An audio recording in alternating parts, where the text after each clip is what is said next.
नमस्कार, मैं एडवोकेट नृपेंद्र सिंह आपका अपने YouTube चैनल लॉ डोर में हार्दिक स्वागत करता हूं।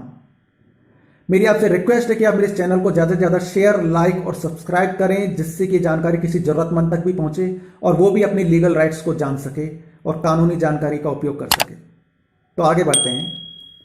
क्या किसी व्यक्ति का पासपोर्ट सिर्फ इस आधार पर जब्त किया जा सकता है कि उसके खिलाफ कोई आपराधिक मामला लंबित है या क्रिमिनल केस पेंडिंग है? ऐसा ही एक इंटरेस्टिंग मैटर इलाहाबाद हाईकोर्ट के सामने Neera Chandra versus union of India के केस में आया। नीरा चंद्रा ने अपने पासपोर्ट को रिन्यू कराने के लिए पासपोर्ट अथॉरिटी में अप्लाई किया और पुलिस वेरिफिकेशन के दौरान यह फैक्ट सामने आया कि नीरा चंद्रा के खिलाफ दो मामले धारा 177 और धारा 188 भारतीय दंड संहिता यानी आईपीसी में लंबित थे और इसी आधार पर पासपोर्ट अथॉरिटी ने नीरा चंद्रा का पासपोर्ट जब्त कर लिया।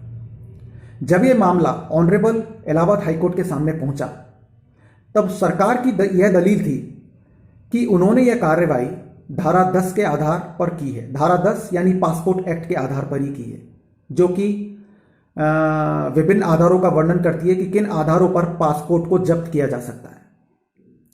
ऑनरेबल इलाहाबाद हाईकोर्ट की डिवीजन बेंच यानी 2 सदस्यीय जजेस की बेंच ने यह ऑब्जर्व किया कि नीरा चंद्रा के खिलाफ जो मामले धारा 177 और धारा 188 भारतीय दंड संहिता में पेंडिंग थे, वो माइनर प्रकृति के थे और सिर्फ इस आधार पर उनका पासपोर्ट जब्त किया जाना सरासर नियम विरुद्ध था।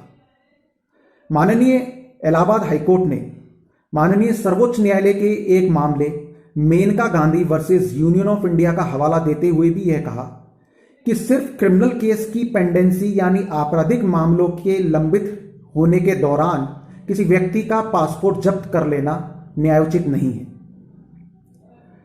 तो अगर किसी व्यक्ति के खिलाफ पासपोर्ट अथॉरिटी सिर्फ इस आधार पर उसका पासपोर्ट जब्त करने की कार्रवाई करती है कि उसके खिलाफ आपराधिक मामले न्यायालय में लंबित हैं या पेंडिंग हैं, तो ऐसा किया जाना सरासर गलत होगा और ऐसा व्यक्ति अपने राज्य के उच्च न्यायालय में पासपोर्ट अथॉरिटी के इस आदेश को चुनौती दे सकता है।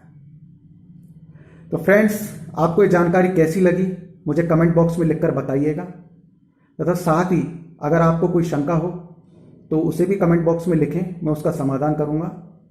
तथा मेरी आपसे फिर से एक बार रिक्वेस्ट है कि आप मेरे इस चैनल को ज़्यादा से ज़्यादा शेयर, लाइक और सब्सक्राइब करें, जिससे कि ये जानकारी ज़रूरतमंदों तक पहुंच सके। बहुत बहुत धन्यवाद।